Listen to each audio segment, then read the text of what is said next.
आइए बंधुओं, महर्षि देव दयानंद ने हमें 10 अनमोल सूत्र दिए हैं। थोड़े उन पर विचार करेंगे। उन्होंने लिखा कि सब सत्य विद्या और जो पदार्थ विद्या से जाने जाते हैं उन सब का आदिमूल परमेश्वर है। ईश्वर सच्चिदानंद स्वरूप। दूसरा है ईश्वर सच्चिदानंद स्वरूप, निराकार, सर्वशक्तिमान, न्यायकारी, दयालु, अजन्मा, अनंत, निर्विकार, अनादि, अनुपम, सर्वाधार, सर्वेश्वर, सर्वव्यापक, सर्वंतर्यामी, अजर, अमर, अभय, नित्य, पवित्र और सृष्टिकर्ता है। उसी की उपासना करना योग्य है। तीसरा लिखा, वेद सब सत्य विद्याओं का पुस्तक है। वेद का पढ़ना पढ़ाना और सुनना सुनाना सब आर्यों का परम धर्म है। चौथा, सत्य के ग्रहण करने और असत्य के छोड़ने में सर्वदा उद्यत रहना चाहिए। पांचवा है, सब काम धर्म अनुसार अर्थात सत्य और असत्य को विचार कर करने चाहिए। छठवां है, संसार का उपकार करना इस समाज का मुख्य उद्देश्य है, अर्थात शारीरिक उन्नति, आत्मिक उन्नति और सामाजिक उन्नति करना। सातवां है, सबसे प्रीतपूर्वक धर्म अनुसार यथायोग बरतना चाहिए। आठवां, अविद्या का नाश और विद्या की वृद्धि करनी चाहिए। नौवां, प्रत्येक को अपनी ही उन्नति से संतुष्ट न रहना चाहिए, किंतु सबकी उन्नति में अपनी उन्नति समझनी चाहिए। दसवां है, सब मनुष्यों को सामाजिक सर्वहितकारी नियम पालने में परतंत्र रहना चाहिए और प्रत्येक हितकारी नियम में सब स्वतंत्र हैं। ये 10 महर्षि दयानंद जी महाराज ने हम सत्यार्थ प्रकाश, ऋग्वेद आदि भाष्य भूमिका, अन्य पुस्तकों में इनका वर्णन है, लिखा है। आइए और एक प्रस्तावना में हम जो है ईश्वर का जो संविधान है ईश्वर ने दिया है उसमें कैसे कैसे जीवन चलता है उसके बारे में थोड़ी सी चर्चा करेंगे। ईश्वर ने मनुष्य की कम से कम आयु 100 वर्ष निश्चित की है, जिससे वेदोक्त धर्म से प्राप्त किया जा सकता है। इस संपूर्ण जीवन काल में परमात्मा ने कर्म करने की आज्ञा दी है। जीवन काल को 7 अवस्थाओं में विभाजित किया है। जैसे शाश्वत, जन्म से 2 वर्ष तक शाश्वत अवस्था होती है, यानी शैशव यानी छोटी शिशु जो पैदा होता है उसको शैशव कहते हैं। दूसरी बाल अवस्था 2 वर्ष से 5 वर्ष तक। तीसरी शिक्षार्थी 5 वर्ष से 18 वर्ष तक शिक्षणकार गुरुकुलों में विद्यालयों में बच्चे पढ़ते हैं। और चौथी है विद्यार्थी 18 से 25 वर्ष तक। और पांचवी है यौवन यानी 25 से लेकर के 50 वर्ष तक। और छठा है अधो यौवन 50 से 75 वर्ष तक। और सातवां है वृद्धावस्था 75 से 100 वर्ष तक पर्यंत। इस प्रकार से विभाजित किया है।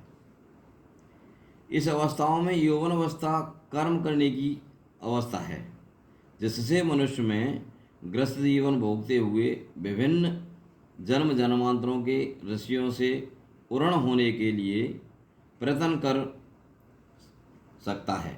इसी कारण से मनुष्यों को यौवन काल में उसके कर्तव्यों का निरंतर बोध कराना अति आवश्यक है, अन्यथा ग्रस्त के भोगों में फंसकर मनुष्य अपने कर्तव्यों से भटक सकता है, भूल सकता है। यह कर्तव्य करने की प्रक्रिया वेदों में भगवान अर्थात ईश्वर द्वारा दिए हुए ज्ञान के जानने से ही संभव हो सकता है। ग्रस्तों में भगवान की कथा कहलाने का विधान आदिकाल से चला आ रहा है, जिसका स्वरूप देश काल और परिस्थिति बस बदलता रहता है। वर्तमान में जो संसार में पूजा पाठ का रूप है वह उचित नहीं है। पंडित जन सत्यनारायण कथा तथा भागवत कथा की कहानी मात्र सुनाते हैं। कथाओं के आधार पर भूत उपदेश नहीं करते, जिनके सुनने, मनन करने, ग्रहण करने, प्रयोग करने और फलाद को भोगने से मनुष्य सुकर्म करता हुआ अपने जीवन मोक्ष को प्राप्त हो सकता है। तो वास्तव में भगवान की पूजा या व्रत कथा तो वेद ही है। उनका प्रत्येक मंत्र क्या है, और प्रत्येक मंत्र में असीमित ज्ञान भंडार है।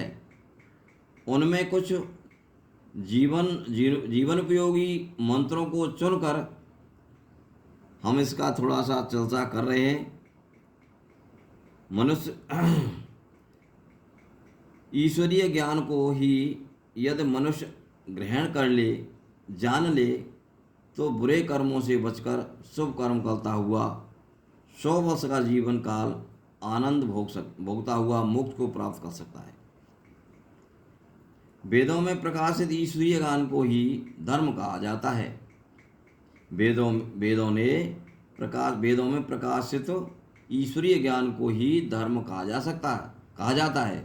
अन्यथा ग्रंथ भाषार्थ या व्याख्यान रूप ही हैं। महर्षि मनु महाराज ने धर्म के 10 लक्षण बताए हैं। वे इस प्रकार हैं कि धृति, क्षमा, दमो अस्ति, शौचम, इंद्रिय निग्रह, धीर, विद्या, सत्यम, क्रोधो, दशकम धर्म लक्षणम। तो कहा धृति कहते हैं धैर्य धारण करना। आपात या विपत्ति काल में भी धर्म से बुद्धि का प्रयोग कर परिस्थितियों पर विजय प्राप्त करना धृति कहलाता है। दूसरा है क्षमा, अज्ञानी या असहाय व निर्दोषों को कभी न सताना क्षमा कहलाता है।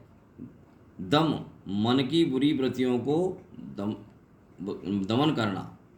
अस्तेय, चोरी न करना। धोखे, छल, कपट या बिना पूछे किसी की वस्तु न लेना।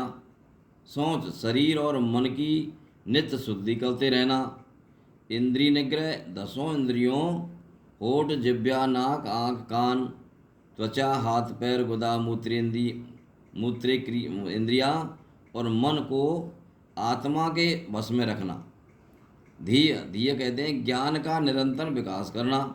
विद्या, सामर्थ्य अनुसार विद्या अध्ययन करते रहना। सत्यम, सत्य व असत्य को विचार कर केवल सत्य ही बोलना।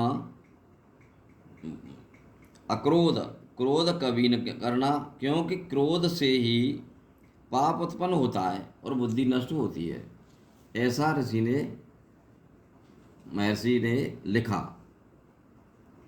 अब वो लिखते हैं कि भाई धर्म क्या है, धर्म किसे कहते हैं। तो धर्म के बारे में लिखते हैं कि धर्मेण हन्ते व्याधि, धर्मेण हन्ते ग्रहा, धर्मेण हन्ते शत्रु, यतो धर्मस्तेजय। धर्म ही सब व्याधि कठिनाइयों को दूर करता है। धर्म ही सब अनिष्ट कारक ग्रहों नक्षत्रों को दूर करता है। धर्म ही शत्रु पर विजय प्राप्त करता है, और धर्म जहाँ उपस्थित है वहाँ हमेशा जय उन्नति विद्यमान नजर आती है। दूसरे मंत्र में कहा कि धर्म एवं हतोहन्ति, धर्मो रक्षित रक्षत है, तस्मो धर्मो न हन्तव्यो, मानो धर्मो हतो अवदीत। धर्म को नष्ट करने वाले का धर्म नाश कर देता है, धर्म रक्षा करने वाले की धर्म रक्षा करता है। इसलिए मारा हुआ धर्म कहीं हमें न मार दे, इस भय से धर्म का हनन कभी नहीं करना चाहिए। अब आगे लिखते हैं कि मनुष्य को ईश्वर की स्तुति कैसे करनी चाहिए और ईश्वर का क्या नाम है।